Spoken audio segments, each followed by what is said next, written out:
दोस्तों आज मैं हॉलीवुड मूवी जिसका नाम किल बिल है इसके वॉल्यूम 1 को एक्सप्लेन करूंगा। वीडियो पसंद आए तो वीडियो को लाइक कर दें और अगर आप हमारे चैनल पर नए हैं तो हमारे चैनल मूवीज रिव्यू पॉइंट को जरूर सब्सक्राइब कर दें। तो मूवी के स्टार्ट में हम एक लड़की को देखते हैं जो कि काफी ज्यादा जख्मी होती है और इसके मुंह और नाक से खून भी आ रहा होता है। तभी एक आदमी इसके पास आता है और इसके मुंह से खून साफ करने लगता है। जिस कपड़े या रुमाल के साथ वो इसका मुंह साफ कर रहा होता है उस पर बिल लिखा होता है। वो लड़की इस आदमी से काफी डर रही होती है। तभी वो आदमी इससे कहता है कि तुम बहुत प्यारी लग रही हो। तुम सोच रही होगी कि अगर तुम ऐसी दिखोगी तो मैं तुम्हें छोड़ दूंगा। मैं तुम्हें पसंद करता हूँ और मैं तुम्हें कभी भी नहीं छोड़ूंगा। तभी अचानक वहाँ फायरिंग शुरू हो जाती है। फिर एक दूसरे सीन में हम एक लड़की को देखते हैं और ये वही लड़की होती है जिसको हमने मूवी के स्टार्ट में जख्मी हालत में देखा था। ये लड़की एक घर में जाती है और इस घर की बेल बजाती है। तभी अंदर से एक लड़की आती है जिसका नाम वर्निटा होता है। वर्निटा इस लड़की को देखकर काफी हैरान होती है। फिर ये लड़की अंदर चली जाती है और ये दोनों लड़ने लगती हैं। ये दोनों काफी गुस्से में होती हैं और इनकी लड़ाई की वजह से घर में मौजूद काफी चीजों का नुकसान भी हो जाता है। इसी दौरान हम देखते हैं कि स्कूल ऑफ होने के बाद वर्निटा की बेटी घर की तरफ ही आ रही होती है। तभी ये दोनों लड़ना बंद कर देती हैं और अपने अपने नाइफ को छुपा लेती हैं ताकि बच्ची डर न जाए। फिर वर्निटा अपनी बेटी से कहती है कि तुम ऊपर अपने कमरे में चली जाओ और जब तक मैं तुम्हें नीचे ना बुलाऊं तुम नीचे मत आना। तभी वो लड़की वर्निटा की बेटी से बात करती है और इससे इसकी एज पूछती है। जब वो बताती है कि मेरी उम्र 4 साल है तो वो लड़की काफी सैड हो जाती है और कहती है कि अगर मेरी बेटी आज जिंदा होती तो वो भी 4 साल की होती। तभी यहाँ पर हमें पता चलता है कि इस लड़की की फैमिली को कुछ हो गया है। फिर जब वर्निटा की बेटी चली जाती है तो ये दोनों बातें करने लगती हैं। वर्निटा कहती है कि मेरी तुमसे एक रिक्वेस्ट है। मैं अपनी बेटी से बहुत प्यार करती हूँ और वो भी मुझे बहुत चाहती है। मैं नहीं चाहती कि वो मुझे मरता हुआ देखे, इसलिए प्लीज तुम मुझे इसके सामने ना मारना वरना वो सारी जिंदगी ये नहीं भूल पाएगी। अगर तुमने मुझे मारना ही है तो कल हम तलवार के साथ लड़ेंगी, लेकिन यहाँ पर नहीं बल्कि किसी नदी के किनारे। फिर वर्निटा उससे कहती है कि क्या मुझे मार के तुम्हारा बदला पूरा हो जाएगा? तो वो लड़की कहती है कि नहीं, इस तरह कैसे मेरा बदला पूरा हो सकता है। मेरा बदला तो तब पूरा होगा जब मैं तुम्हारे पूरे खानदान को मार दूंगी, लेकिन मैं ऐसा नहीं करूंगी क्योंकि मैं जालिम नहीं हूँ और मेरा दिल इतना सख्त नहीं है, इसलिए मैं सिर्फ तुम्हें मारूंगी। फिर वर्निटा वहाँ से एक बॉक्स उठाने के बहाने इसमें एक गन छुपा लेती है और फिर इसी गन से ये उस लड़की पर गोली चला देती है, लेकिन वो लड़की साइड पे होकर अपनी जान बचा लेती है और वर्निटा को चाकू मार के उसे वहीं जान से मार देती है। तभी वर्निटा की बेटी भी वहाँ पर आ जाती है तो वो लड़की इससे कहती है कि तुम दुखी मत होना क्योंकि तुम्हारी माँ एक अच्छी औरत नहीं थी, इसलिए इसका मर जाना ही बेहतर था। तुम अभी छोटी हो और तुम कुछ नहीं जानती, इसलिए मुझे नहीं लगता कि तुम मुझसे बदला लोगी, लेकिन फिर भी अगर तुम मुझसे पूछना चाहो कि मैंने तुम्हारी माँ को क्यों मारा या फिर मुझसे बदला लेना चाहो तो तुम मुझे मिल लेना।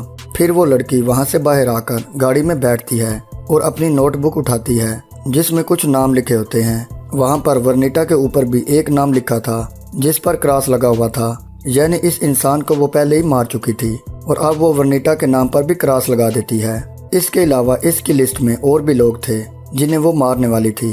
तभी इससे हमें ये पता चलता है कि शायद इन सब लोगों ने इसकी फैमिली को मारा था, इसीलिए ये इन लोगों से बदला ले रही है और एक एक करके इन सब को मार रही है। फिर यहाँ से सीन माजी में शिफ्ट होता है और हम कुछ साल पहले का सीन देखते हैं जिसमें एक आदमी अपनी गाड़ी में चर्च की तरफ जा रहा होता है क्योंकि वहाँ पर किसी ने हमला किया था जिसमें बहुत से लोग मारे गए थे। जब वो पुलिस ऑफिसर चर्च में पहुँचता है तो वो देखता है कि वहाँ पर एक बहुत ही खूबसूरत लड़की होती है। ये लड़की दुल्हन के लिबास में होती है और ये वही लड़की होती है जो हमें मूवी के स्टार्ट में जख्मी हालत में दिखाई गई थी। फिर वो आदमी इसके पास आकर कहता है कि ये एक दुल्हन थी। मुझे बहुत अफसोस हुआ कि उन लोगों ने इसे भी मार डाला, लेकिन तभी उन्हें पता चलता है कि वो लड़की अभी जिंदा है। तभी वो फौरी तौर पर इसे हॉस्पिटल भिजवा देता है। फिर हम इसी लड़की को देखते हैं। अब इस लड़की का मुंह साफ होता है और वो एक हॉस्पिटल में होती है। फिर वहाँ पर नर्स के लिबास में एक लड़की आती है जिसके पास जहर का एक इंजेक्शन होता है। वो सीधा इस लड़की के पास आती है और वो इसे जहर का इंजेक्शन लगाने ही लगती है। तभी इसे किसी की कॉल आ जाती है। वो इस नर्स से पूछता है कि क्या तुमने वो इंजेक्शन इसे लगा दिया कि नहीं? तो वो नर्स कहती है कि नहीं, अभी तक नहीं लगाया। तो वो कहता है कि अभी वो बेहोश है और जब वो ठीक हो जाए तो तब लगा देना, फिर इसे मरता देखकर ज्यादा मजा आएगा। तो वो नर्स कहती है कि ठीक है, बाद में लगा दूंगी। फिर वो नर्स वहाँ चली जाती है। इसी तरह 4 साल गुजर जाते हैं और वो लड़की वैसे ही होती है, क्योंकि वो लड़की उस वाक़े के बाद कोमे में जा चुकी थी, यानी वो बिल्कुल पैरालाइज हो चुकी थी और इसे कुछ भी महसूस नहीं होता था। फिर अचानक एक मच्छर इसके जिस्म पर आकर बैठता है और जैसे ही वो इसका खून पीने लगता है तो इस लड़की की आंख खुल जाती है और वो उठकर बैठ जाती है। तभी इसे सब कुछ याद आने लगता है कि कैसे इसकी शादी हुई थी, कैसे चर्च में अटैक हुआ और कैसे सब लोग मारे गए थे, कैसे इसके सर में गोली लगी थी। लेकिन फिर जैसे ही वो अपने सर पे हाथ लगाती है तो इसे ऐसा कोई निशान नहीं मिलता। फिर वो दोबारा लेट जाती है। तभी वहाँ पर 2 आदमी आते हैं, जिनमें से एक उसी हॉस्पिटल के स्टाफ में से एक होता है। इसके साथ जो आदमी होता है वो जब इस लड़की के करीब आता है तो वो इससे डर जाती है और फिर वो इसे जान से मार देती है। लेकिन जब वो उठती है तो वो नीचे गिर जाती है। इसे महसूस होता है कि वो चल नहीं सकती, मतलब कि इसकी दोनों टांगें पैरालाइज होती हैं। फिर वो रेंग कर आगे की तरफ चलने लगती है और दरवाजे के पीछे छुप जाती है। फिर दूसरा आदमी जब अंदर आता है तो वो अपने साथी को वहाँ पर मरा हुआ देखकर परेशान हो जाता है। तभी वो लड़की इसके पाँव पर चाकू से वार कर देती है, जिससे वो नीचे गिर जाता है और इसकी गर्दन दरवाजे के अंदर आ जाती है। फिर वो लड़की इसे भी मार देती है।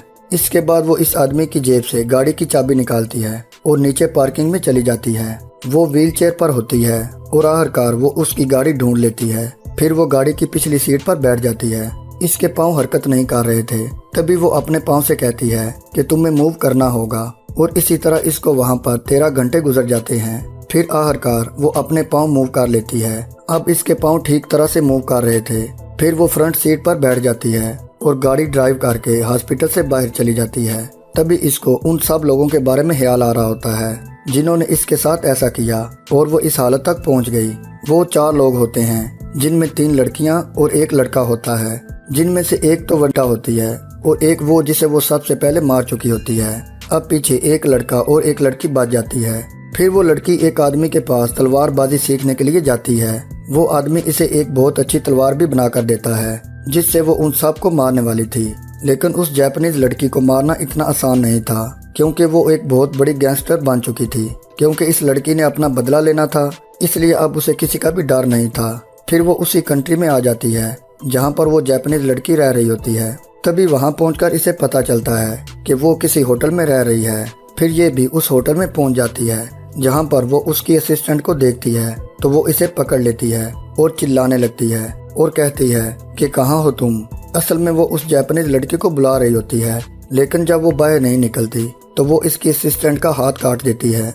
ये सब देखकर वहाँ पर मौजूद सभी लोग डर जाते हैं और वहाँ से भागने लगते हैं। तभी वहाँ पर वो जापानीज औरत आती है और अपने एक आदमी को कहती है कि जाओ इसके साथ लड़ो। और फिर जैसे ही वो इसके साथ लड़ने लगता है तो वो इसकी तलवार को अपनी तलवार से काट देती है और फिर इस आदमी को वो जान से मार डालती है। ये देखकर जापानीज औरत को गुस्सा आता है और वो अपने सभी आदमियों को कहती है कि जाओ और इसे जान से मार दो। फिर इनमें लड़ाई होती है और आखिरकार वो इन सब लोगों को मार देती है। फिर वो जापानीज औरत एक 17 साल की लड़की को बुलाती है, जो कि इसकी हाउस असिस्टेंट होती है, और इसे लड़ने का कहती है। फिर इन दोनों में लड़ाई शुरू हो जाती है और आखिरकार वो लड़की इसे भी जान से मार देती है। फिर तभी वो जापानीज औरत कहती है कि तुम्हें क्या लगा था कि तुम मुझे इतनी आसानी से हरा दोगी? क्या तुम्हें नहीं पता कि मैं कितनी बड़ी गैंगस्टर हूँ? अब तुम मुझसे मुकाबला करोगी?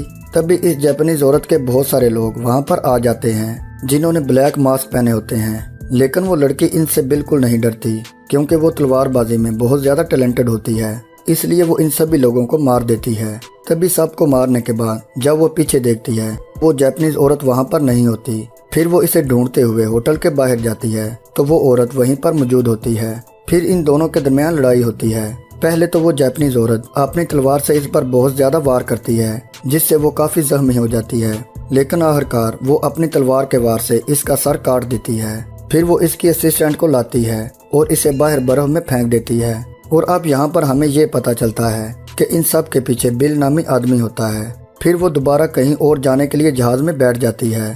तभी वो यहाँ पर अपनी नोटबुक में 4 लोगों का नाम लिखती है, जिन्हें वो मारने वाली थी। इन सब का लीडर बिल था, जिसने इन सब को ऐसा करने का ऑर्डर दिया था। लेकिन ये लड़के इन सब को मारकर अपना बदला जरूर पूरा करेगी। और फिर यहीं पर इस मूवी का एंड हो जाता है। तो दोस्तों, कैसी लगी आपको आज की वीडियो? कमेंट करके अपनी राय का इजहार लाजमी कीजिएगा। मिलते हैं जल्दी एक और वीडियो के साथ। अपना ख्याल रखिएगा।